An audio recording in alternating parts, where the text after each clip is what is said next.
Hey Flosstube friends, my name is Lynn and this is my channel Those Missing Stitches, where I talk about cross stitch and a little bit about books. Today is Friday, August 2nd, 2024, and this is my Flosstube number 20. Thank you for joining me and welcome if you are new here, and welcome back if you are a subscriber and you've watched me before. I'm so thankful that you've joined me. I am fresh back from a vacation in Hawaii with my family. We just got back on Monday. So I'm kind of acclimating back to being at home and being back into the routine of things. It was a much needed and very, very nice, relaxing vacation in Hawaii. We went to Maui for our 20th wedding anniversary that was in May. And this time we went to the same exact hotel that we went to when we went there 20 years ago for our honeymoon. So it was really nice to revisit that and have a more relaxing vacation. We really didn't plan a whole lot. We just kind of went with the flow and enjoyed a couple of beach days. And it just was very rejuvenating. So I am appreciating being able to have the opportunity to do that and happy to be back home, but also really enjoyed that vacation. Um, so I'm ready to hit the ground running. I have done a lot of stitching. I did have my shop closed for a couple of weeks while I was on vacation, but it is open again if you're interested in checking out my fabric shop. And other than that, I'm just going to get right into cross stitching and then I'll talk about books at the very end. So I did want to share one thing. I It was also my birthday in July, so I got a text from my friend Angie, and she asked me what is the actual date of my birthday and what is my favorite color. So I told her blue, and then I saw her like the weekend before I left for Hawaii, and she gave me this very pretty, nice present. I actually can't get the camera to focus on it very well when I put it up close. So I'm going to put in a picture of it up close here so you can see how actual tiny it is. It's 1/1 full cross and it's just absolutely beautiful. I can barely even see the little stitches. It just looks like it's printed on there. It's so amazing how small and how intricate this is. And just look how tiny, like compared to what it was in the picture, how small it is overall. You can kind of see that when you look up close, looking at those stitches. It's just amazing. Her talent astounds me sometimes. So thank you, Angie. I really appreciate that. Okay, now on to what I've been doing. For my July stats, I did work on 11 projects for a total of 22,246 46 stitches, and I had 5 new starts. I know I said in my last video, I really want to cut back on the new starts, but it was my birthday month, so I just went hog wild. A couple of those were, so 2 of the new starts were actually inspired by finishes that I saw on the brag table at StitchCon that I took pictures of them and I knew I wanted to start those. I came home and I ordered the materials right away and I knew they were going to, one or potentially both of them was going to be something I started for my birthday. So I did start both of them. So I'm going to start with going over my new starts. And what I want to talk about is give credit and show the pictures to the people that inspired these and had them on the brag table. So the first one that I'm going to talk about is the Pride and Prejudice sampler. The pattern is by Twin Peaks Primitive. And the person that stitched this at StitchCon was Heather Wortley. And I'm sorry if I butchered your last name. It was kind of written on a card on there, so I think I got it right, but if not, feel free to chime in and let me know. She stitched this one, and it kind of looked like it was called like a winter or like a winter mint, and it looked very green. And when I looked up that fabric color online, it looked kind of more bluish. So I decided to just pull something from my stash. One of the fabrics that I purchased from when I was at StitchCon, and so I'm stitching this on 25 count Honeydew by Forbidden Fiber Co. 1/1 full cross, and this is how far I've gotten. So, as you may know, if you've watched me before, I'm a huge fan of books. I'm a huge fan of Jane Austen. I'm classics, and Pride and Prejudice is one of my favorites, probably top 5 books. So, really love anything Pride and Prejudice, and I'll have something else to show along those lines. And this is how far I've gotten. So, I love how this is turning out. There we go. Okay, that is Pride and Prejudice sampler. The second piece that was inspired by the brag table at StitchCon, and of course, um, There were several options. There were several finished pieces of this particular pattern. It is Simple Gifts Courage by Praiseworthy Stitches. And as a lot of people know, Pam from Just Keep Stitching had hosted a stitch along um, to commemorate her battle with cancer by stitching this piece, and a lot of people stitch it with her. So there were several on the brag table, but there was one in particular that caught my eye that was done in these shades of blue. And that was this one done by Janine McFarling. And I actually went up to her. You put your table number on your brag pieces too. So I actually went and talked to her and asked her about what floss she had used, and she was kind enough to go find out and look it up for me. And it is she used Weeks Dye Works Capri and Ocean. So I went home and ordered those because I wanted to do it exactly the same. And I did start this one, and I did get to. I am stitching it on 25 count Silvery Moon Lugana, 1/1 full cross, and I did a total of 1,028 stitches. And here's where I'm at. Loving how these blues, it's almost like a teal blue, a little more like blue green, like more tealish, I think, than just straight blue. So love how that's coming out.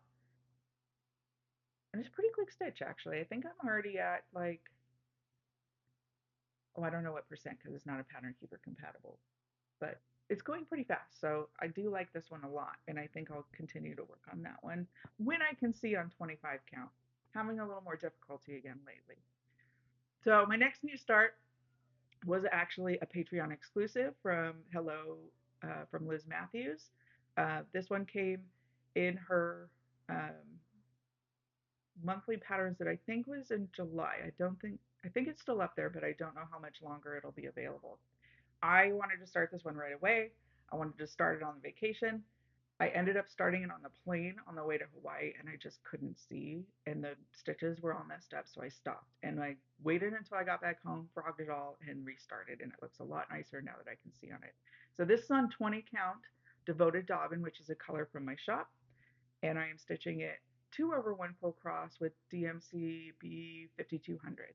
And this is how far I've gotten. I did 676 stitches for 8.72%. So this one's going pretty fast too, and I love it. I love how it's coming out. I don't stitch a lot of white floss on a colored fabric, so I'm really liking having a lighter floss on a darker fabric. Oh, how pretty that is.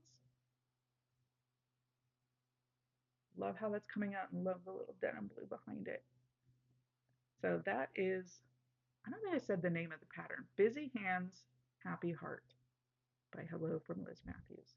Okay, my next new start is called Dragonkin, and this is from Nikki Stitches Designs. I'm stitching this one on 28 count Easy Guide Lugana 2/1 10 stitch. I did a total of 6,197 stitches on this one, kind of all over the place on it. I did a few colors, and then I really wanted to fill in the eye, so I did some random colors. This is how far I got. Love that I'm filling in some of the colors on the eye. I'm obsessed with like seeing the eye when I stitch, so I typically finish the eye first. But and love that it's a dragon and it's very colorful, lots of reds and blues. Love how it's coming out. Super fast to stitch with 10 stitch too. So as long as I can see, I'm enjoying stitching this one. My next new start, I blame this one on Laura at Stitching by the Shore. I have had some Lena Ova patterns for a really long time, and I've really loved them. And again, my love for literature, my love for Pride and Prejudice, I've really wanted to stitch these. And I think I even had the Pride and Prejudice one on my list for possible Mania starts, but I didn't end up starting it. And then Laura said, not on her last video from last Friday, but 2 videos ago, so right before I left for vacation, she had the idea of, well, I'm just not going to stitch the border. So I decided to check that out and see, like, try to do a little mock-up of what this Pride and Prejudice one would look like without the border. So here is the mock-up of kind of, I just cropped it in my photos to see how it looked, and I was hooked. And I think within 2 hours of watching her video, I had dyed a piece of fabric, I had picked my floss, and I had started it. And I've been obsessed. I worked on it every day while we were in Hawaii. I was sometimes up like a couple hours before everybody else, so I would just go on the patio and put my feet up and stitch. So I started this one on 20 count earnest Emma, which is a color in my shop. I'm doing it 2/1 full cross with Silks for You PR065, which is kind of like a royal blue.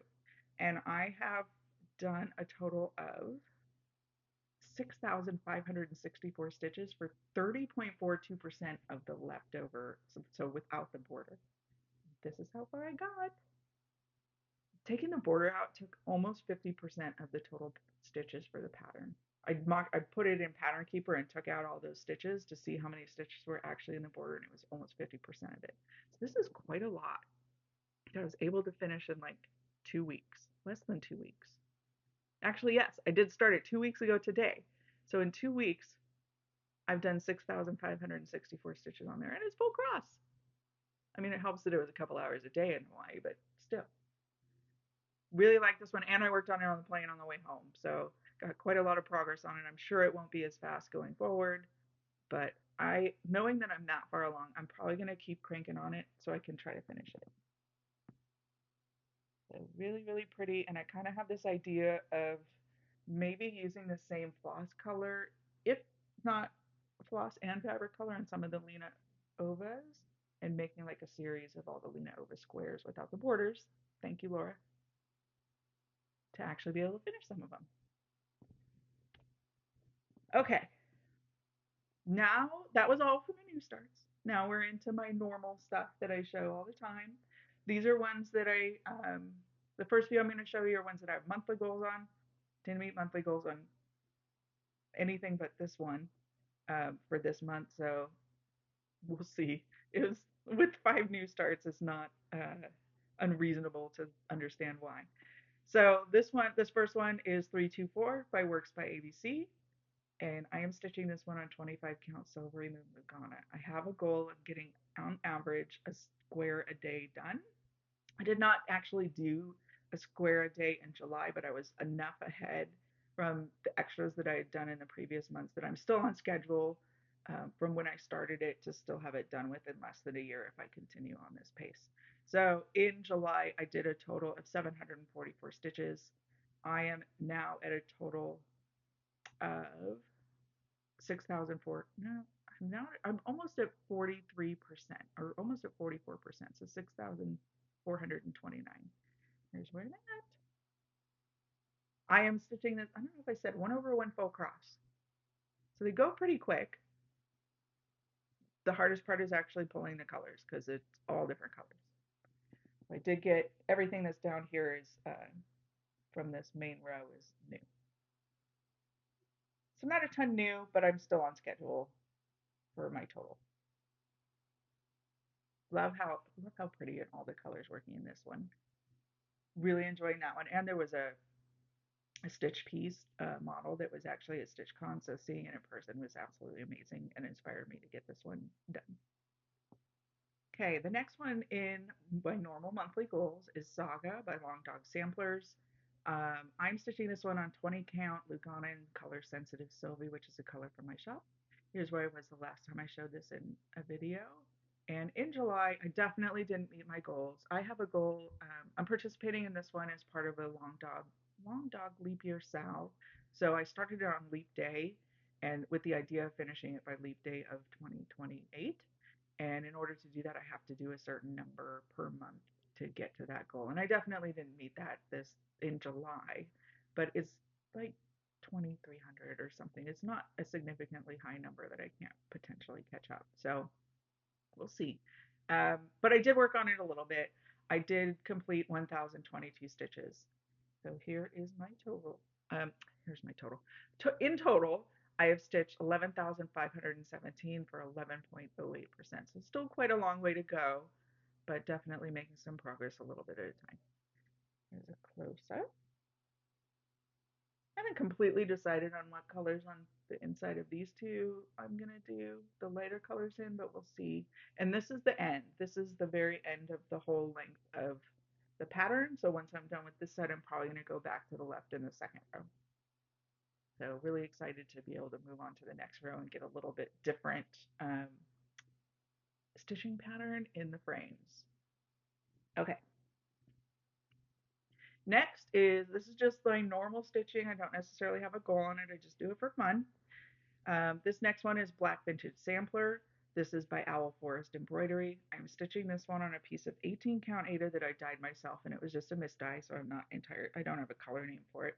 Here's where I was the last time I showed it. And I have stitched in July 2,085 stitches. In total, I'm at 7,992 stitches for 34.19%. I am stitching this with Silks for You PR070, which is their black 2/1 full cross. And this is how far I got. Love how this one is turning out as well. Obviously, I love blue, like grayish blue. I love ominous. I love black. And what I wanted to do was show, I was talking in my last video about how Devoted Dobbin is a little darker. So I kept it out like, it's very close. It's still denim, but Dobbin is just a little bit darker. Definitely has darker like modeling in it, but very close. Both denim-y blue. So like working on that one. Definitely easier to see because it's a bigger count fabric. So easier to work on than some of those 25 count ones that I'm doing 1/1. Okay, next, this one's thanks to Kelly because she inspired me to pull this one out again. One of my favorites, Night Circus Lovely #7. This is by, the artist is Jessica Jackson and is charted by the Sewing Shop Inc. I am stitching this one on 25 count easy grid Lugana 3/110 stitch. Just trying, this was the first one I tried 3/1 to kind of see if I liked it, and it is a very full coverage, so I appreciate, and bulky coverage with the 3. So I do appreciate that. I was initially stitching it color completing extreme cross country, and I just hadn't picked it up in a while. And I thought when I was talking to Kelly, like, I kind of want to get into the face, so maybe I'll just switch up colors and try some different colors. So I picked it up and did start working on the face, and really glad that I did because it inspired me to start working on it again. I did a total of 1,228 stitches, and here is how much I finished on the face. And love that it's filling in her eyes and her lips, getting some of that color and definition in there. So I think I'm going to continue just kind of random. Probably won't necessarily continue on the face or the lips because it's so many color changes, but I may not necessarily just continue with gray. I may switch it up and do like, it's almost all black, white, gray, and red. So I may pick a red, do the red, and switch back to a gray just to switch it up. So that one's definitely coming back out again. I really enjoy working on her. Okay. Oh, I forgot to show the Grand Library. This is another one of my monthly goals. So, again, didn't meet the goal, but one of my major pieces is the Grand Library. The artist is Amy Stewart and is charted by Heaven and Earth Designs. I'm stitching this one at 18 count Easy Guide Lugana, 2/1. No, 18 count Easy Guide Aida, 2/1 full cross. Worked on it for a little over 2 years, but I did barely worked on it in July. I only did 621 stitches in July. But in total, I'm at 1,990, 199. Okay, let me start that over. 199,705 stitches for 49.59%. I'm so close to 50. So here's where I was at. I pulled the whole thing out on my whip parade on my last video so you could see it all out of the Q-snap. It's back in the Q-snap. I'm back to working on the same section, hoping to get this one done in the next month or two. Here's where I'm at now. Getting so close to finishing these 2 pages. I think I have maybe a little less than 5,000, maybe even just about 3,000. I can't remember exactly, but I'm pretty close to finished on these 2 pages. And the nice part is now that I've switched up my method, typically when I got to this point, I would have like 150 colors left with like less than 10 stitches each. But right now, I think I counted last night and I have maybe 40 colors left, and they're all at least 50 stitches, between 50 to 200 stitches each. So it's not as daunting to think, oh, I have 3 to 5,000 stitches left because it's only 40 colors, not 150. So I do think I'm going to keep that method going forward of switching between the most and the least colors of stitching to kind of change it up a little bit. Okay, I'm totally out of order today. I must still be on vacation mode, so I apologize. This is my last one. This is The Library of Dogs. It's also charted by Amy Stewart. Sorry, artist is Amy Stewart. Charted by Heaven and Earth Designs. I'm going to get through this. 28 count, easy guide Lugana, 2 over 1 10 stitch. Here's where I was the last time I showed it. I do pull this one out because I'm doing extreme cross country on this one. Color completing just a black for now, and then I think I'll probably switch it up and do more of a method like I do for Grand Library where I kind of work on a section, but at least having all the black done will give me any section I want to work in. I can pick that section and work around it and then switch things up if I want to. So in July, I did a total of 1,514 stitches. In total, since I started this, I've done 9,972 stitches for 2.32%. It is a big one. And here is where I'm at. I don't know if I can even back up enough to show that. Really not a ton of progress, just continuing with the black and trying to get my framework in so that I can start working on some sections. So I have quite a lot in my whip rotation. I'm really inspired to work on a couple of these and really wanting to get something done. So I might pull out a couple of the ones that are really closer to done and try to crank some of those out and get them done this month, or at least in the next few months. And maybe even start like some smaller ones that I know I can get done in a few days, just to have that sense of getting something completed. So that's it for all of my cross stitching. And now I'm going to talk about books. So if that's your cup of tea, feel free to sign off, and I hope to see you next time. If you are sticking around, welcome to my book section. I did finish 5 books in July. So I'm going to go through them, talk about them a little bit. The first one I finished was The Paradise Problem by Christina Lauren. Um, Basically, the premise is a couple of college students get married in college because family housing is subsidized and a lot cheaper than living in regular housing, and they're both pretty broke. Several years later, West, who's the male character, pops back up in Anna's life, um, and she had thought she had signed all the divorce papers and everything was finalized once they graduated, but she didn't really read it and realize that it was agreement that she would stay married to him because he realized during this process of being married to her that he would get an inheritance if he was married, once he was married for 5 years. So he pops back up in her life and asks for her help in showing his family that it's a legitimate marriage so that he can, because he's close to the 5 years and wants to get this inheritance. So she agrees, and she has to go to his sister's destination wedding on this private island and kind of deal with his crazy dysfunctional family.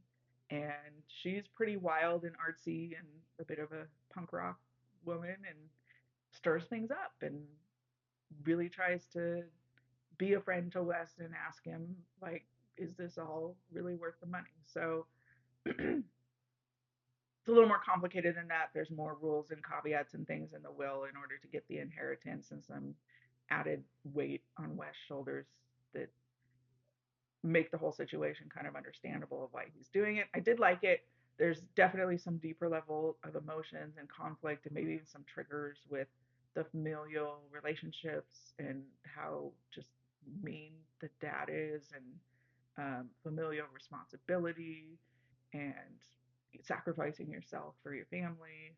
Um, so like a little deeper emotion, I think, in the characters than you get in a lot of the typical romances. So that's something I can appreciate about Christina Lauren in their how they write their books.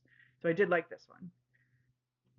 The next book I read is All the Colors of the Dark by Chris Whitaker. This one is actually about, it's a little more of a, I mean, it's very sad and more of a mystery and like crime, not necessarily thriller, a little bit of thriller though, but girls are disappearing in a small town, and a young kind of outcast boy named Patch, who is called Patch because he only has one eye and wears a patch over the other eye. He finds in the middle of the forest a girl being attacked by a guy in a mask, and he intervenes and helps to save her.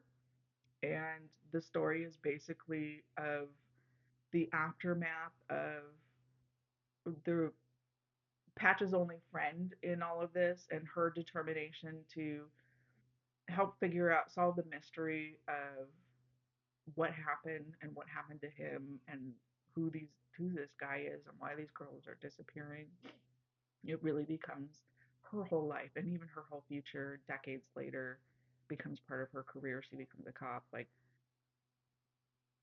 basically, it's really significant PTSD for several of the characters, and really, however heroic it might have been for her to try to figure some of this out. Like for all of the characters involved, different obsessions and different in different ways. Like they become obsessed about what happened from this situation and how it affected their lives. So very, very sad, even decades of the stories of these characters and how this continues through their lives in trying to solve this mystery and hopefully eventually heal and grow from this. So incredibly sad, um, possibly possibly triggering for anybody that's been through any sort of attack or potential, you know, kidnapping or been around other people that have been hurt by others. It's pretty deep. So be wary if that's something you wouldn't want to read. The next book I read was The Third Wife by Lisa Jewell. The very opening, I don't think I'm spoiling anything by this because it's in the jacket of the book and the description of the book, and it's the very opening of the book. Um, the main, or I guess the main focus of the book, they're the main one of the main characters, Maya, stumbles in the path of an oncoming bus and she dies. And she's the third wife of Adrian, who, now that she has passed, is determined to find out why. This is totally out of character for her. So, was it an accident? Was somebody hurting her? Did she do it on purpose? And if she did, why? So he starts digging into things and trying to find out more things about her life and what happened. And at the same time, it's kind of a alternating chapters where we're getting his perspective in the current time, and then we're getting the historical flashback perspective of Maya and what led up to this point. And they're converging. And Adrian is actually, they call it the third wife because she is his third wife. He has two ex-wives and he has children from both of those ex-wives, and a couple of the children are adults and some of the children are very young. And just the progression of his family and some of their relationships, and him thinking he's got great relationships with everyone and things are great because they all get along, and realizing as he's discovering more about his wife and discovering more about his children in their grieving process that things aren't so great, and he's not that great of a dad or that great of a husband, and learning a lot about himself and learning and growing during this. So I will say it did definitely keep me guessing, which I really appreciate about mysteries. I had suspected somebody else, one of the characters was involved and you're led that way, and potentially one of the other characters, and it was just totally not anything that I would have expected. So kudos to Lisa Jewell for keeping me guessing. I do like her writing, and I've read several of her books. This was probably one of the better ones of the ones that I've read by Lisa Jewell, so definitely recommend this one. The next one I read was Project Hail Mary by Andy Weir. I did read The Martian by Andy Weir a few years ago, and I did like it. He's very, very, very, very sci-fi, which is typically not my genre that I lean towards, and this was no exception. This is very sci-fi, but I think there's an understory that makes them very interesting. Um, this one is actually like I was hooked from the beginning because it opens up the book with a guy waking up in the middle of nowhere with nobody around, just this robot voice and these robot arms coming out of the ceiling, like helping him. And he doesn't know where he is. He doesn't even know who he is. He doesn't know his name. He's just trying to figure out these things as he's waking up, and kind of by process of deduction and exploring, figuring things out about where he is now, and then also starting to have memories of his past just piecemeal. So, what led him, similar to other stories where it's like a chapter here, a chapter there, a chapter in current, and then a chapter of what he's remembering of what led him there or who he was before he lost his memory. So, it is very fascinating. It is very, very sciencey. There was a couple points where I was like, okay, this is way over my head and it's getting a little like I definitely can't understand it. But what I do like about Andy Weir's writing is, yes, it's very technical and a lot of science, but it's explained and talked about in a way that actually makes sense to the storyline. So you can kind of get, even if it goes over your head, which probably 95% of it did in this book for me, it made sense in how it fit into the story, and it was kind of mostly explained in an understandable way of how it fits. So at least from that perspective, I can appreciate that.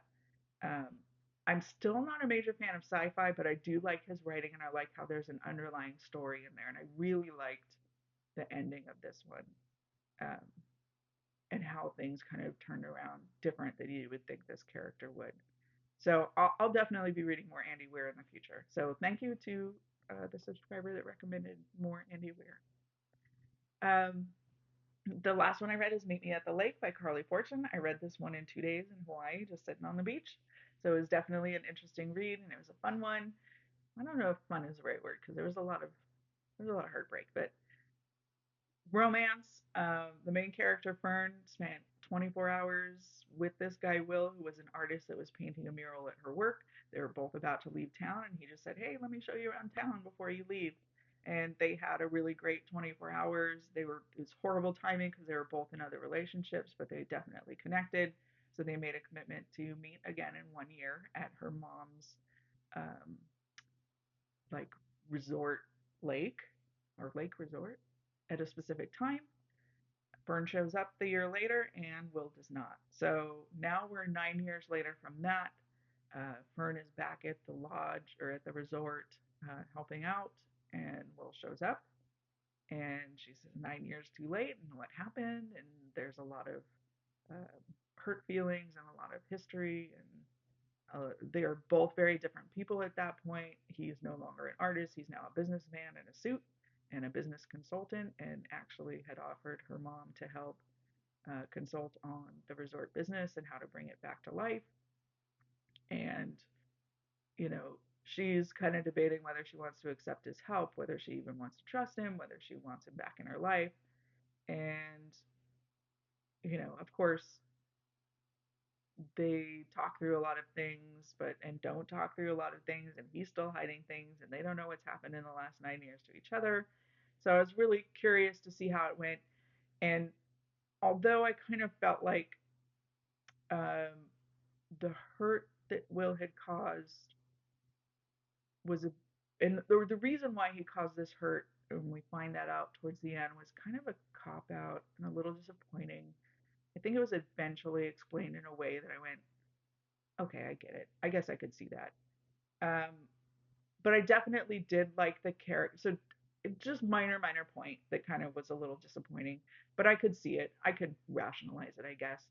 But I definitely did like the characters. I read it in 2 days, so I think it was definitely interesting and kept me intrigued and wanting to finish it. I do like Carly Fortune's writing style, so I definitely think I'll be reading more of her books in the future. Just keep in mind, just my opinion. I still like the book and I still like the characters and I like how it all kind of got wrapped up together. So we'll leave it at that. So thank you for joining me. I hope you enjoyed this section. I hope you enjoyed the cross stitch section as well. Happy to hear from you if you have any comments or have any suggestions for books to read or even other cross stitch items I should be taking a look at. I'm happy to converse and have some conversations with you. I'm so enjoying having this Flosstube channel and getting to know all of you. Thank you for watching, and I hope to see you next time.